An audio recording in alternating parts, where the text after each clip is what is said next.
If you can, yeah, thank you. Love that. Okay, great.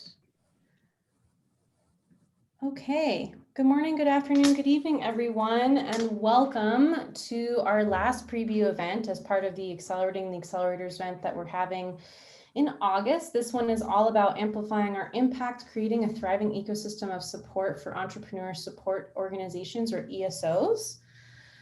I want to give a little bit of background for those of you who may be totally new to conveners.org and the team. We are a small but mighty 100% virtual team scattered throughout the entire globe, actually. Sarah Joy is in Colorado. I'm in Guatemala City. Ray is in DC currently.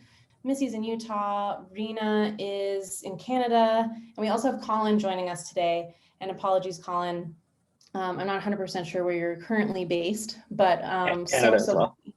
Oh, perfect. Yes. Okay, great. Canada as well. So happy to have Colin on the team with us today, helping us lead this call and manage this call. So who are we? What do we do? We have sort of two buckets of work. We're a membership community for Purpose First conveners. And by convener, I mean any individual organization that's working to bring others together to create some sort of catalytic, sustainable impact. So that can look like accelerator programs, fellowships, universities, philanthropic organizations, you name it. If you are dedicated and passionate about, inspiring others to action for positive, sustainable impact, we are the membership community for you. So if you have any questions about membership after this call, we'll be in touch, but Rena can also drop my email in the chat. In terms of the services, we have advisory services or consulting services that we do for large philanthropic foundations, local community organizations, corporates, and that's mostly around either creating, facilitating convenings and trainings for either their own internal team or their beneficiaries.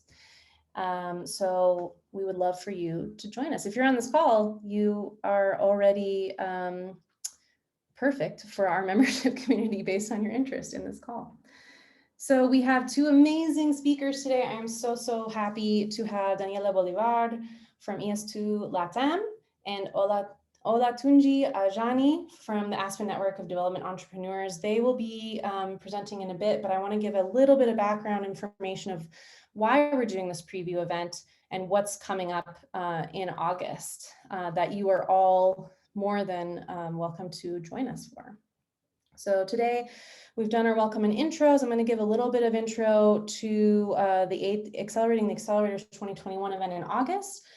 Then I'm going to hand it over to our speakers who will both give a little bit of background about what it is they do in terms of ecosystem building, their perspectives of the space. That'll be about 15-ish minutes per person, and then we'll open it up to sort of discussion and questions that you all might have. This is, we always try and make these talks really engaging. So if you do have questions while the speakers are presenting, you can also put them in the chat. Please feel free to do so. And we can address them either in between or at the very end, depending on how many questions there are for each of the speakers or both of the speakers. And then we'll have closing and upcoming events. So really quickly, we have an annual event that we've done every single year since the beginning of conveners.org called Accelerating the Accelerators. This is the first time we've ever done it virtually. And we've decided to have it be August 10th through 12th. We're having 3 days.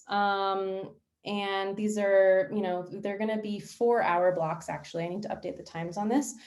But if you're interested, we can get you registered and you'll have all the current information for each of the days. But they're going to be basically sessions led for entrepreneur support organizations.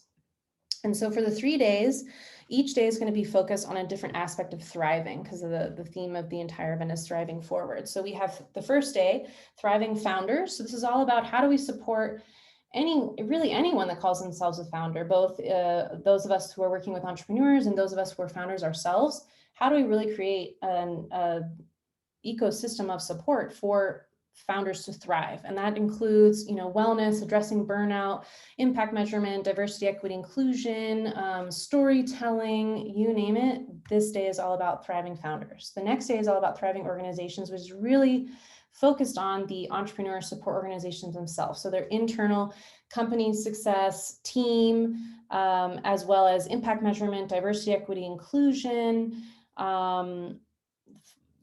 financial sustainability, obviously, that's day 2. And then day 3, we're looking at the ecosystem as a whole. How do we really dismantle those barriers that exist in the ecosystem in terms of competition and scarcity mentality to really create an ecosystem that's thriving and where we can share our learnings and experiences, failures, challenges across the entire globe. So that is the event themes. And then our core partners, which are actually now not pending, they are confirmed. You'll see here are GAN, YGAP, ES2, LATAM, ANDE, Argidius, and Jen. And we have a lot of other promotional partners as well. If you would like to help us promote this event, we would love that. In terms of tickets and pricing, it's a donation pay what you can model, so it's open to everyone. We want to really make sure that there's no barrier financially to joining this event. We really want to make it as global as possible and as inclusive as possible. So we can pop the Eventbrite link into the chat later, but please, if you haven't already RSVP'd, please do so, and we would love to see you there. So with that, let's kick this call off. I'm gonna stop sharing my screen. So I'm gonna start with Olatunji, if you'll be so kind to share your slides and talk a little bit more about how the ASPEN network is dedicated and passionate about creating sort of an amplifying or impact ecosystem of support for ESOs.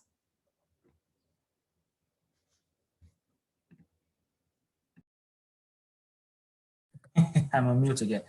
All right, good morning, good afternoon, good evening, everyone. Thank you for joining this call today. I'm excited to be part of this. It's a great, let me start from the beginning. Okay, great. It's a great privilege to be here. Thank you so much. My name is Olatunji Ajani, and I work with ASPEN Network of Development Entrepreneur, ANDE for short. I've been working with ANDE for over 5 years. I started working with ANDE back in Nigeria. I'm originally from Nigeria. So I started working with ANDE in Nigeria. I was leading the West Africa chapter as the regional chapter manager. I was a very exciting experience for me because the chapter was just starting out. The ecosystem was fragmented, a lot of competitions, scarcity mentality, all the things that Sarah talked about. Serious barriers in the ecosystem. So it was a lot of challenge for me and very rewarding experience. And I was it was a one-man military as in kind of thing that I was doing then. Was such a very good experience. Before then, I have had other program management and entrepreneurship development experience. But some of the things that really helped me to gain very deep experience of entrepreneurship ecosystem development was some of the projects that we did during my time. We started first with doing a lot of ecosystem mapping, and we were focusing on cities where there are a lot of entrepreneurship activities and where we see that a lot of potential, and also maybe where they're having a lot of challenges developing the ecosystem.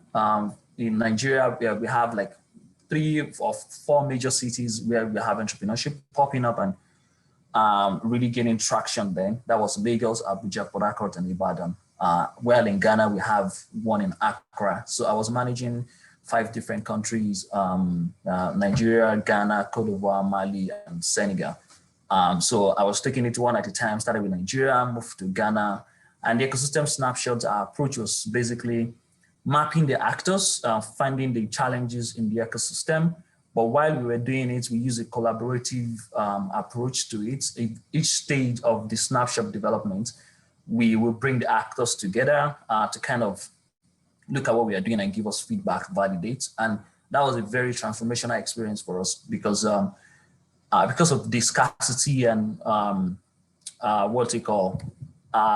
competition mindset of the actors. So some of them have what we call the aspirational goal for the organization. So we have people who say they are investors, they invest in early stage businesses, but actually that's just aspirational. They were actually not investing. So using that process of bringing the actors together to be able to say, hey, that organization, I know them very well. They have not invested a dime in any entrepreneur in the last 5 years, so we can consider them as investor. So that was very helpful. And then that helped also to get the actors to see that. So when we show that, oh, these people, we have this organization doing this program, some people were like, wow, that's the program I'm trying to do. Instead of replicating or doing the same thing, why not just find a way by which we can collaborate? So that was really helping to lower that barrier of negative competition that are not healthy for the ecosystem. So it was a really great experience for us. We did for Accra, then the Accra one was very successful. Accra is the capital of Ghana, but Ghana is a relatively smaller country compared to Nigeria. And then we were asked to do for the whole of Ghana. And we are even currently updating for Ghana now using a more sophisticated technology and we have a platform where we host all this snapshot now. There's a lot of outputs that came out of that snapshot exercise for us. One of it was that there was no regional convening for actors in the ecosystem to come together and kind of meet every year, share knowledge, connect with each other. So we pioneered the West Africa Regional Conference, and it was very successful. We usually have like 20 people from 20 different countries, even from Europe, from North America, come to the conference, people who are interested in the region. And that really helped the ecosystem a lot because people started seeing what is happening in the ecosystem, meet the actors. So those who want to do something in the ecosystem, we come to the conference, meet the actors, and then learn more about the ecosystem firsthand from the people who are working there. Then we also launch regional learning labs. Learning labs are a small group of people who want to talk about specific topics like the SGB finance. So we have a group of investors come together and say, hey, we want to talk about the challenges in investing in small businesses. So they meet on a quarterly basis. We launched for talent. Talent was also a major challenge in the ecosystem.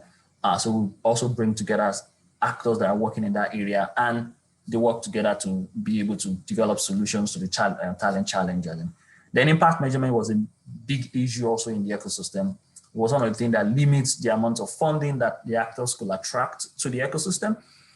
So we started running the impact measurement learning lab, and we quickly realized that capacity building was a major thing that we needed to focus on. So we're running a series of workshops, trainings, 2-day trainings, bring experts from different parts of the world to come and train members in the region to build their capacity to be able to set up impact measurement system, implement it, improve on it, and use it to tell the story of the organization. And that really was very successful because the membership grew to by 400% in like 5 years that we had it, and it's really growing very fast.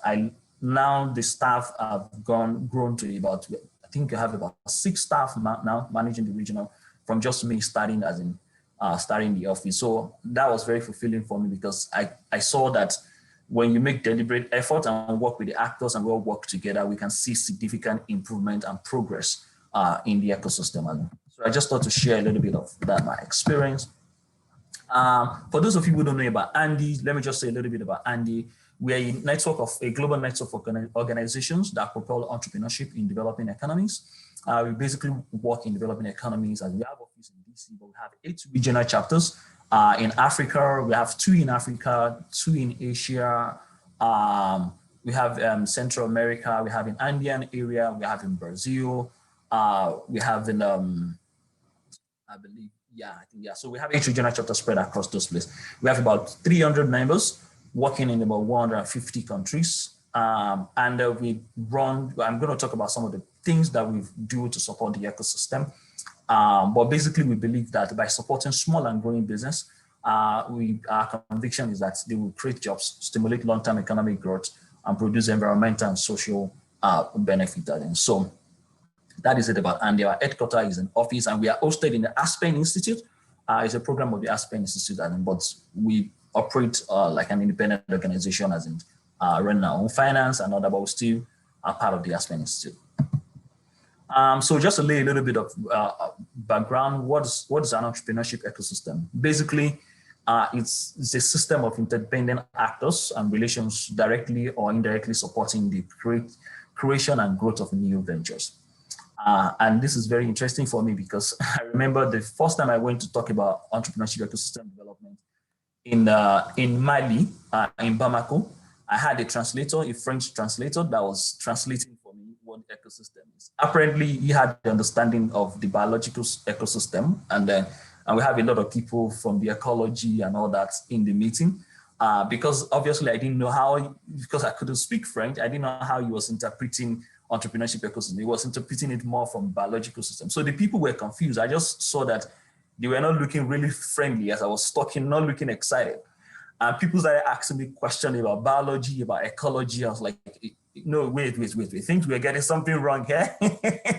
I'm talking about entrepreneurship. It's not the biological system or the ecology that as you know it. And so that helped me from that time to always emphasize the entrepreneurship part of the ecosystem. So it's bringing of different actors together that are working to make sure that entrepreneurs succeed in a given geography. There are 6 domains. I need to be sure this is not blocking the screen. There are 6 domains of entrepreneurship ecosystem based on, there are a lot of people doing research on entrepreneurship ecosystem, but basically we believe that in an entrepreneurship ecosystem is an ecosystem where you have, you consider like 6 different things: policy, markets, human capital, support, culture, and finance. And when we try to map the ecosystem, like I said, from the ones that I did back in West Africa, we always try to focus on this and map the different actors that are providing support to entrepreneurs in these different areas. In finance, what are the different actors? What stage of financing is available? Early stage, growth stage, who are the organizations that are providing the support? Also, another part is culture. I mean, culture differ in different, even in West Africa, the culture, entrepreneurship culture is a little bit different from what is it in Nigeria compared to Ghana. What is it in the Francophone countries is different from what it is in the Anglophone country. I think. So when you're looking at this, like I'm looking at the ecosystem holistically, as in, it's not just when people think about entrepreneurship ecosystem, first thing that comes to their mind, the accelerators, capacity development provider, and investors. But there are also other part of the ecosystem players that we need to play, include in development of the ecosystem. And so I'm going to share I already share my PowerPoint with Sarah. So if you're interested in using this to kind of assess the ecosystem where you work, and it's developed by Babson Global, and so you can learn more about it from their website. Just because of time, let me get this here. What makes an entrepreneurship ecosystem successful? This is very important to me because, like I said, from my experience, we're just trying plug and play, try this one, does this work? We remove it to try that. And so for me, before you can see an ecosystem is successful, there has to be easy access to information for entrepreneurs. That's very critical because, and even for the actors, there has to be easy access to information about who is doing what kind of support are they providing. But that helps, one, to prevent duplication of effort. Because one of the biggest challenges you see in the ecosystem is different people doing the same thing. So lack of information that's what makes that as in create that. Then also lack of information makes it difficult for external support organizations who want to come into this ecosystem to know where they can support the ecosystem. One of the things that I usually explain that I usually have is when I was in Nigeria, I usually have different organizations who want to do like a grant, run like a grant facility or wherever, or a challenge in Nigeria, and they come in, they're trying to do information gathering. And usually by the time I talk to them, I realize that they have almost no idea of, for some of them, don't have idea of what the reality is on ground. And some of them just want, especially the corporate ones, want to run the challenge just to create brand visibility, and it may end up not really making the impact as in that they anticipate as in. So easy access to information is very important, and easy access to resources, talent, finance, technical assistance. Then third one, willingness to collaborate, really getting the actors to see the need to collaborate. And I'm going to talk a little bit more in the next slide about that, what you need to really stimulate that. Then favorable policies. Now, Andy, one of the things we are trying to do is to see how we can engage with different policymakers different region and just be support our members to be able to engage. Because no matter how much you try, if there is, you can be doing a lot of work in the ecosystem. One bad policy can erase everything that you've been doing in the ecosystem. So that's why make sure that you include the policymaker in the overall ecosystem development plan. It's very, very important. Then inclusive, that's we kind of strict that. And I will tell you some of the things that ANDE is doing. You can be developing the ecosystem and it's just one part of the ecosystem that is being developed. Some people are being excluded, some region is just what we are focusing on, the type of race. So having inclusiveness in mind when we in developing ecosystem is important, because without inclusivity, you cannot say the ecosystem is successful. So these key things, like what in my own experience, I feel what make ecosystem inclusive. So example of some of the things that ANDE is doing, just to touch on those different areas. Like I said, we have 8 regional chapters, and I think I have one of our managers from Brazil, Cecilia, and it's a ton of work to actually run those chapters, because we have members, like I had about 65 members that depend on us in the chapter. You get emails every day, you make connections, and we have almost like a philosophy, you respond to emails within 24 hours, just to help members to make connections. I spend a lot of time to understand our members and understand what they do. So I keep my ears down when I'm at meetings and say, okay, this person can actually partner with Ashesi University or partner with Lagos State Employment Trust Fund, and help to bridge those kind of gaps that our members may be missing out from. Then we do a lot of research, as in GALI, the Global Accelerator Learning Initiative, which is helping to learn about the effectiveness of accelerator in supporting small businesses. The ecosystem snapshot, like I talked about, we are doing a bunch of that across the globe. We have also the Uganda Entrepreneurship Ecosystem Initiative, which is beyond the snapshot. It's about actually doing the snapshot and then bringing actors together, getting funding to address those challenges that we identify in the snapshot. And then we have tons of knowledge briefs on different issues that are also helping create knowledge for our members to make their work easy. Then we have catalyst funds. We test models, we test as in things that are working, things that we provide fund for our member to test new models of whatever specific area. And then whichever one work, they provide funding, and we scale it and provide knowledge for the ecosystem on on such as a model. The inclusiveness, one of the things we are doing gender equality. We have a major arm of our operations called the Gender Equality Initiative, where we are running different action labs, bringing people together to test the new different model that can help increase create gender balance in financing and capacity building for members. We also have funding in those areas for our members to be able to execute those initiatives. Then, like I said, we have the policy, we are engaging in policy. We have the Africa Advocacy Project, where we are working with our members to be able to address some of policy barriers and that is limiting the ecosystem. Then convenings, of course, as in 70% of our time is spent convening happy hours, conferences, chapter meetings, learning labs, just to continue to create platforms for members to connect and share knowledge. Same with capacity building. We have the investment manager training, impact measurements training, helping our members to build their capacity. As in sustainability, you have the African Women Climate Entrepreneur Project, which is helping to entrepreneurs, women entrepreneurs that are developing climate-related product to gain the tools, resources that they need to succeed. Then what can ESOs do? As in, for all of us that we are here, one thing, like I said earlier, and I wanted to talk about is we all have to embrace ecosystem thinking.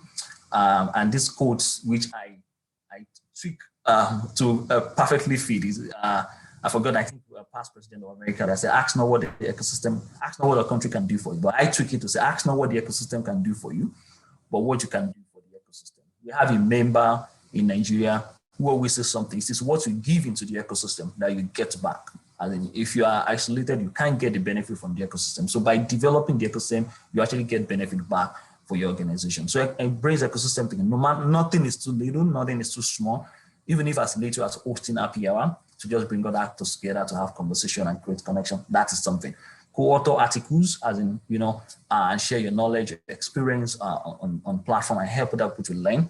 lead ecosystem research or contribute to it. Sometimes one of the biggest challenges that we have is people actually giving you data when you're doing research, as in you have to follow up, you have to send emails, as in people just don't want to share data, or maybe they are busy, but we encourage everybody as an ecosystem player to contribute to research. It helps the overall development of the ecosystem.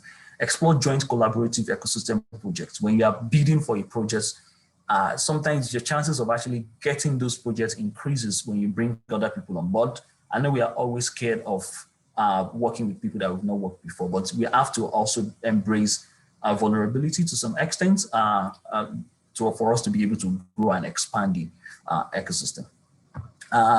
I'm not sure what my time check is, but that is exactly just what I wanted to talk about as in I share. Just my question is to share example of how your organization is contributing to your local entrepreneurship. Just keep that thought in mind, maybe when we get to the discussion. There are a lot of other examples, because the more we share about how we can contribute to the ecosystem, the more we all link together. And so that is all. I hope I'm able to touch on a few things that can spark our thinking on ecosystem development. All right, over to you, Sarah. Awesome, thank you. That was an amazing presentation. I do want to pause just to see if there are any specific questions based off of this presentation, just for a minute, and then I'm going to pass it to Dani to share a little bit about her experience as well. So if you have any questions, please feel free to post them in the chat, and then we can also have additional Q&A time at the very end of this presentation. So Dani, if you want to, I don't know if you have slides to share or if you just want to present, but the mic is yours. Sure, no. Yes, thank you, Sarah. Thank you to all the conveners team and all attendees. I mean, amazing presentation. Thank you so much. You give me like a good start for the call, and it's always like an honor to share the space or the same event with ANDE. I mean, also in Latin America, you're so well known, and the work that you're doing is always for us as a benchmark. Who's Dani Bolivar? Well, I managed ES2 LATAM. This is a platform for the Latin American community, for the entrepreneurial ecosystem in Latin America, but focusing mostly on social innovation and impact entrepreneurship. And I'm just going to share a few slides just to show you what we do and what's the focus, and also what's the vision behind this online platform. I just want to tell you that I'm going to tell you about my personal experience, my humble opinion regarding the ecosystem as well, because the platform just born in a setting where we need to really connect the impact entrepreneurship ecosystem in Latin America. And we have many organizations, and we basically, everybody knows each other. And then it's how you connect them, how you can really make this ecosystem thrive, how can we really work together. And thanks to COVID, I mean, a lot of things happened. And I think also more organizations are even willing to work virtually, because that never happened before. So that gave us also like a nice start when we launched the ES2 platform last year. So I just want to share a couple of slides just to give you more like a visual snapshots of what we do. And I want to start first with this slide because we did this based on a case of an impact entrepreneur in Bolivia. I currently live here.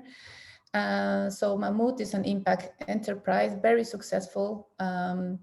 If you don't know Bolivia, but maybe it's just like it's still one of the it's a country that is thriving, but it still is like a country on the poverty line. And then social entrepreneurship itself, like as a concept, is still very vague. It still is like, where do you find these social entrepreneurs? How do you even define social entrepreneurship? Because here, when you translate social, it has like so many political and economical meanings that people tend to think still that social entrepreneurship is like an NGO or like a nonprofit. So then it's also hard to position like the concept and even work in the, and who is part of this social entrepreneurship ecosystem, right? So then it becomes harder and even more abstract. And we mapped the story of Mammoth, and we were saying, okay, Mammoth is, they recycle tires and they produce this, the floors for gyms or for like, or stadiums for people, for athleticism. So they have been doing like an amazing work, recycling and building like an industry from scratch. And they have been scaling incredibly since they started. And it's really nice for us to show this path, because when we talk to them and say, okay, where do you start? When did you realize you were like a social entrepreneur, right? So yeah, there was like this idea of recycling, but it's still like a very vague idea. Say like, yeah, I'm going to do just like a traditional enterprise. And then, you know, kind of the things that came after that, just it was a nice coincidence for them, because in their path, as they started the incubation and an incubation program that is called Innova Bolivia, there was a very traditional focus, like mostly engineers with startup ideas contest there. But then they, in their way, someone talks about Agora, and they just find out about Agora. It's also an acceleration program, acceleration organization that really works with small growing enterprises, but they already insert all the concepts about impact and how you can measure your impact and how that is also like a value proposition for your business model. And after Agora, Mammoth just simply, you know, start scaling, because they realized there was like another ecosystem. They really understood their ideas. They really was saying, yeah, we are really interested in paying for your impact, or at least how can we capture that as well? How can we support you more? And from there, he just started winning different competition, and the competitions also became the part of where he gained more support, more mentors, and they started specializing very well. So the story of Mammoth for us is very important in the sense that that really shows that how isolated and fragmented the impact ecosystem is in Latin America. And Best Latam, that is like the founders of the platform, Best Latam basically since 2014 started to build like a scaling path for impact entrepreneurs. Say, how can we build programs? How can we join our best programs into a logical path where we can help social entrepreneurs to scale their impact and not only their business? So what we do is, in Alliance, we create a very complex program where we, you know, we find social entrepreneurs in very early stage, or we can also find people that is in a growth stage and maybe they just need, you know, one contract with a big company. So the program was designed so we can support entrepreneurs in the different stages that they are. And since 2014, we have been building this through the individual programs that each of our allies deliver. So for example, New Ventures in Mexico, they are specialized in acceleration programs, and they design a specific acceleration program for impact entrepreneurs, for market solutions at the base of the pyramid. And New Ventures, basically what they did is just to, you know, the entrepreneurs that came from early stages, so they immediately, they end up in their acceleration program. So we can build this infrastructure for them. But after the program ends, and that will happen next year, right now we are currently in our phase 2, the question is how can we keep supporting these entrepreneurs? How can we bring together all the, you know, all the connections that we have been doing since 2014, all the networks, all the contacts, all the pipeline that we have built in since 2014, then it ends up in a very static spreadsheet that then nobody's going to, to see it. And then for each ESO is so complicated just to share an Excel sheet and say, okay, yeah, this is a contact, or it's hard to connect these impact entrepreneurs to the next phase, to the next stage, to the next impact or ESO that can really support these entrepreneurs.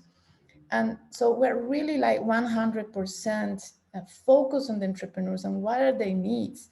And realizing what are their needs, then it's easy to connect who are the best organizations that can support them.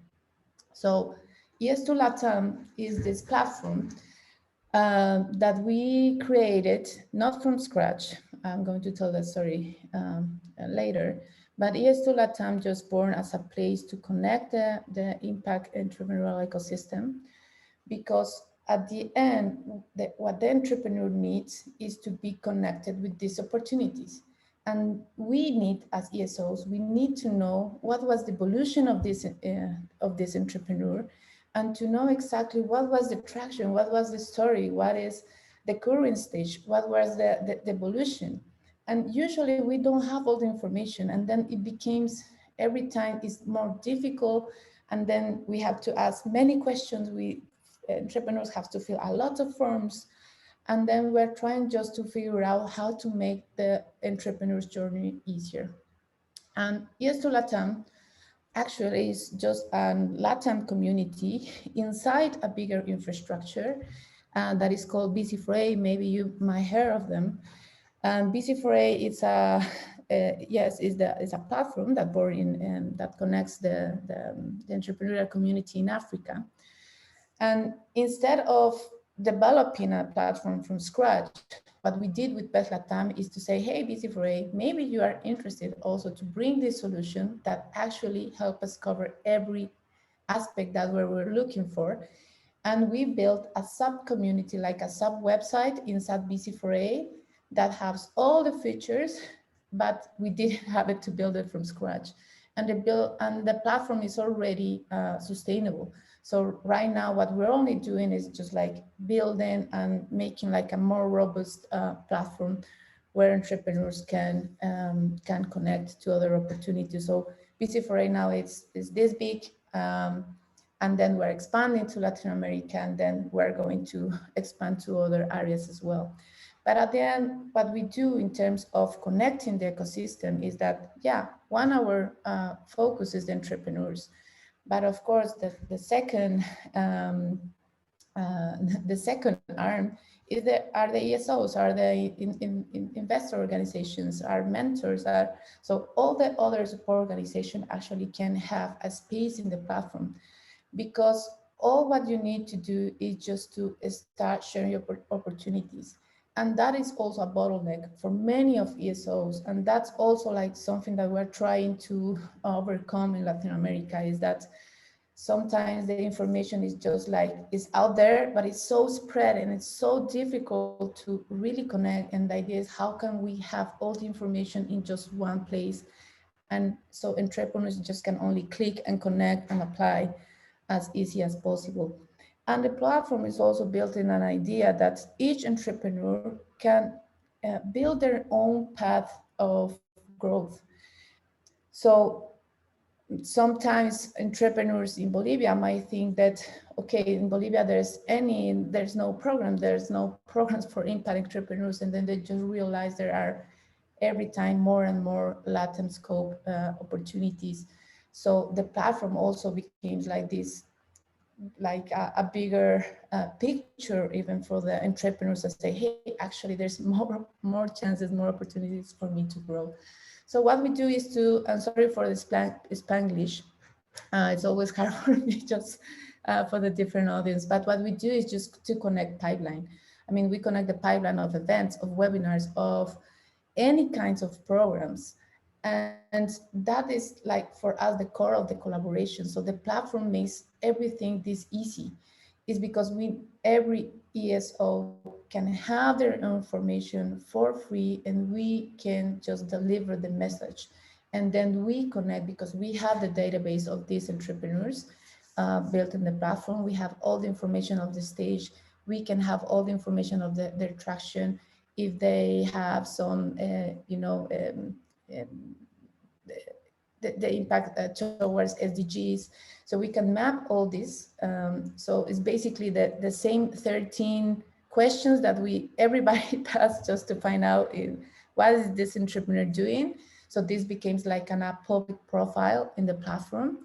And right now the platform is, we're close to 1,200 venture profiles. But the idea is like for next year, we're just focusing right now on the entrepreneurs, but also we have a space for investors and mentors. And then we can have this information more available and more easy to connect. So in general, if you ask me what we do really for the ecosystem is that, I mean, it's just offering a space where everybody just can, we say materializar, like you make tangible, you make your collaboration tangible. Because at some point, any collaboration that me and you and we all can have will need a public space to communicate. Then entrepreneurs need to find it, and then it's going to connect through a forum. And what we do is that the forum, it becomes like the heart of the platform, where we can have all this information, and then all this data is helping us to only connect the entrepreneur with the opportunity that is looking for. It's just based on stage, based on their country, based on the stage, and we just do that work for them.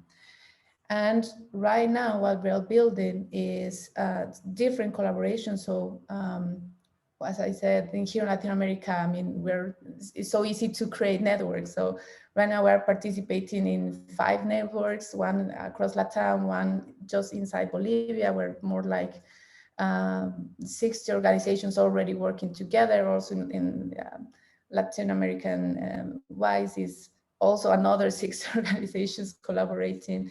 So the ecosystem is really trying to connect. And then the platform just is a space that can collaborate with everybody.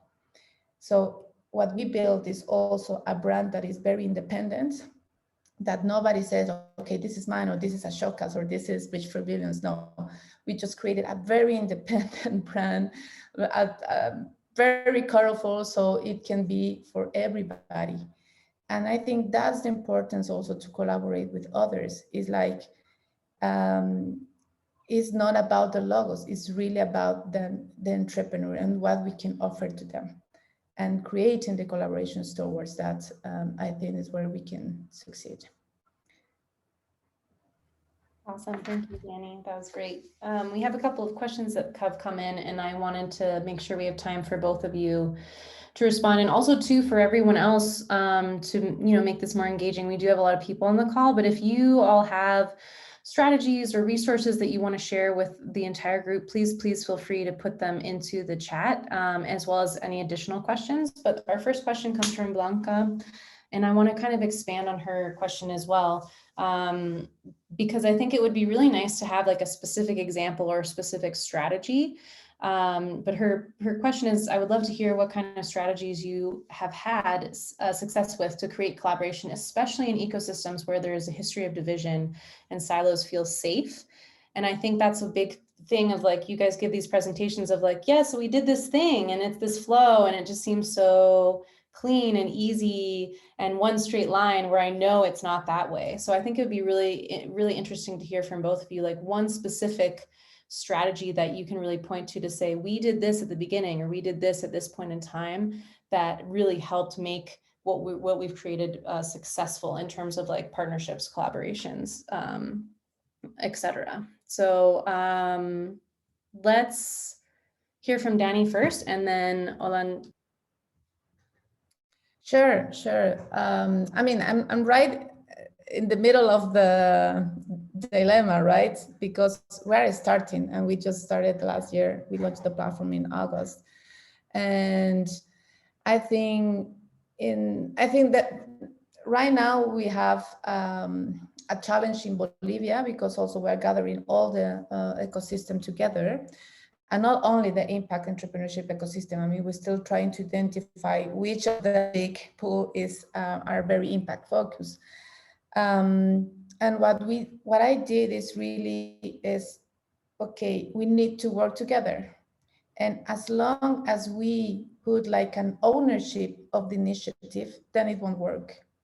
So as long as you make this an initiative for everybody, where everybody feels part of, and I think this connects with other questions that said that when you have like silos and people doesn't want to collaborate, then if you make it as open as possible, then everybody's welcome. And then you can identify who are the organizations that really are silos, because they won't join.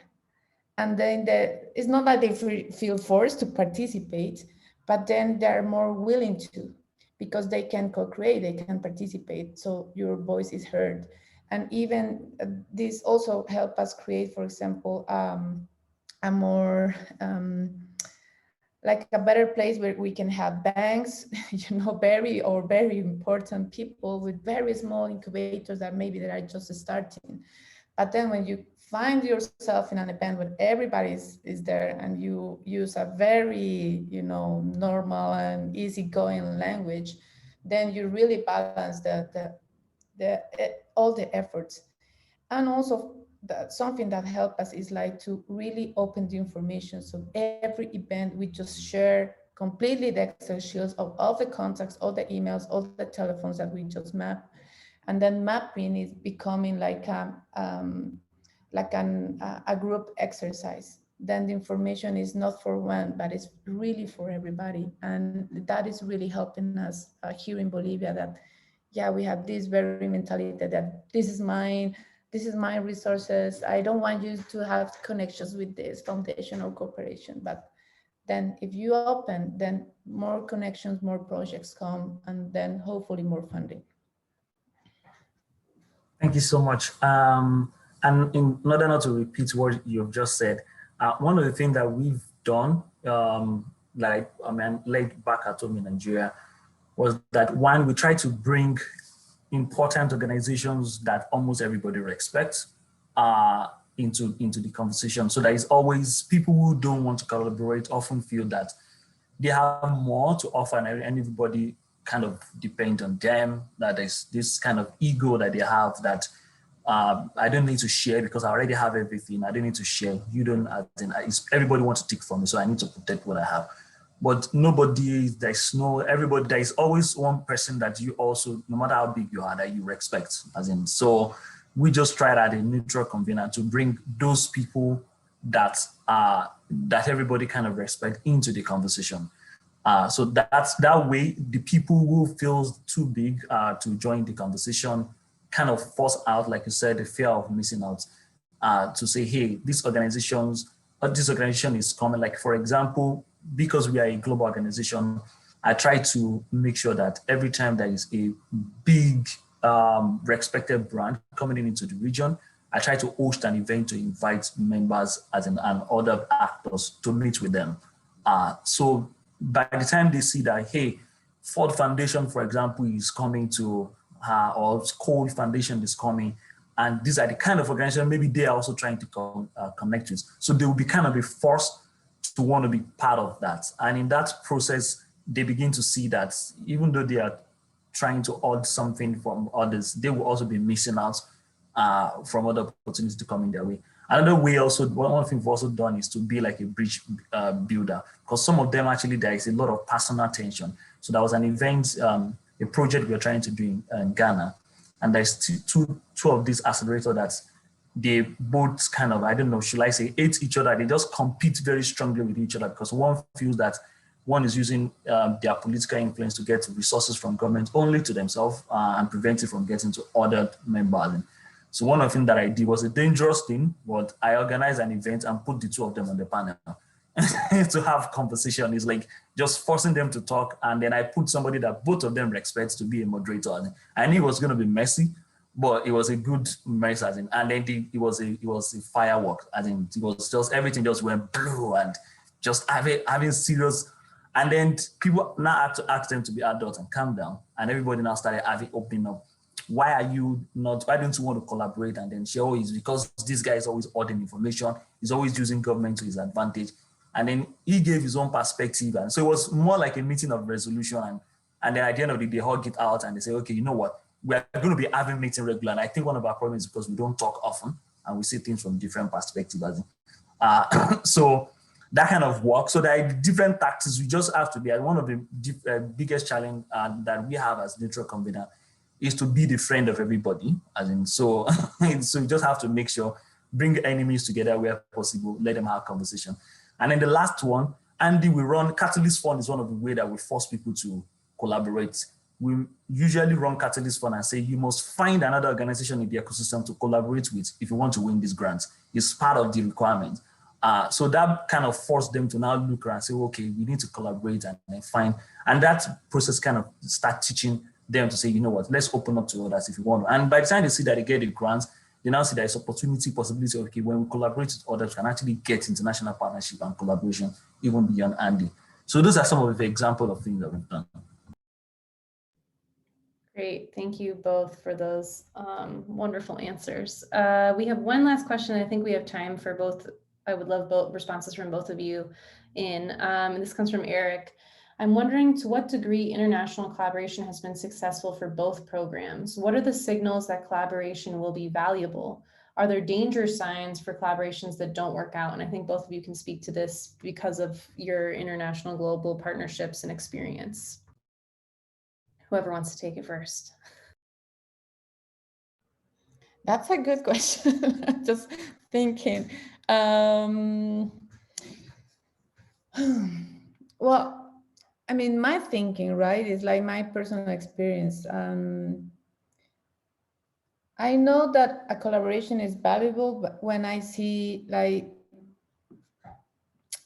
you know, like the same willing to, I mean, is when you don't lose what is the mission, what is the key objective, you know? So that's what I told you the last time to these allies, and usually I say to everybody, if this is not for everybody, and if this doesn't put the entrepreneur at the core of the collaboration, then it won't work. Because for us it's that. And then it's really be conscious about what are the resources available. And many of the things that we do, for example, is that we open always to collaborations in the sense that, hey, we're launching this campaign, we're launching this competition, and then you can benefit from ABC, right? And it's so easy to sense when nobody is really willing to, you know, to do the same, or willing to offer or to bring maybe like the minimum resources, right? So when I see commitment is when people is just at least willing to meet 1 hour every week just to run the project. And then for me, it's already like a success factor. If you only get 1 hour, you can do a lot per week. And if you do this for 1 month, 2 months, 3 months, and then that consistency really makes the collaboration thrive. And like really like danger signs for collaborations that won't work is really about, I mean, it's such a small ecosystem at the end that it's so easy to understand what are the intentions of people. And then it's really about building the reputation and building the, you know, what you say of the others. And then it's just really about personal relationships, right? So how you can really find people you can trust and how you can build the trust among people. And it's only about dialogue. At the end, if you really manage dialogue well, and you are going to bring the aliveness to the collaboration, and collaboration is all about that, is how you bring aliveness and how you don't let this collaboration just fall down, but because it can happen. But then it's just matter to dialogue and to understand that the other side is another human being with pressures, with work, with objectives, with personal things. And if you really go deep into that point of view, then it's easy to find, okay, how can I support them? How can I bring the best to this person or to this organization, what are the pains? I usually focus on the pains. What is your pain right now? It's not about also what you can do and what is possible, but then if you focus on the pains, then it's easy to find points, like common points to collaborate as well. Yeah, I think I will touch more on the part of things you should look for in collaboration. I think one of the ways you know whether a collaboration will work is openness. Both parties have to be very open. They need to be open to whether they are going to be getting value out of that partnership. If one party feels that they are not going to be getting value out of it, then they're not going to put in the required efforts to make the collaboration work. So openness is very, very key. So once we begin to see that one of the parties not being open, maybe how much of time they can commit or how much value they can get out of it, or maybe open with the cost of the project, then I think the person should be worried. And I also feel that collaboration builds a lot on relationship. Sometimes it makes sense to, when people have had conversation over time, they've attended meetings together, they have been kind of friends over time, it's easier, and they've earned each other's trust. It's easier for them to be able to say, hey, we can take this forward, and then let's work on project together. And then they understand each other's different temperament and organizational differences, and to be able to work together. And so I feel that is very, very key for a collaboration and to work. On the international level, because we are international organization working in the region, so we usually get a lot of, most of our projects are usually funded by international organizations. I think where we even have difficulty is having local organizations fund us, because a lot of them feel that we have a lot of money, and then as the chapter manager, say I have to raise funds locally to get to be able to do project. And so actually finding local, especially projects that are funded, finding local partner to work with is usually the challenge, because they feel we should be the one giving them money most of the time. But we've had success in that area also and majorly is by showing them value that they can get out of such partnership also, by showing them our experience and the impacts that we've done. Then being transparent with them of why we need to have that local partnership, because we also don't want to always depend on international funding. It's not entirely good for the ecosystem. The ecosystem have to be able to work together to get the resources to execute the projects that will move them forward. So even when ANDE is not there, that culture is already built and developed. Awesome, thank you both. I know we're at the top of the hour and some of our speakers have to hop, and I'm sure we all have back-to-back calls today, because that is the new world that we're living in. But I just wanted to say thank you so much to both of you for your time and sharing your expertise and knowledge with everyone. And this is sort of a showcase of what our sessions are going to look like during Accelerating the Accelerators event in August. So please, everyone, register and come, and have a wonderful rest of your days, evenings, and weekends. Take care, stay safe. Bye. Thanks, everyone. Bye. Have a good rest of the day. Bye. Thanks for the questions. Bye.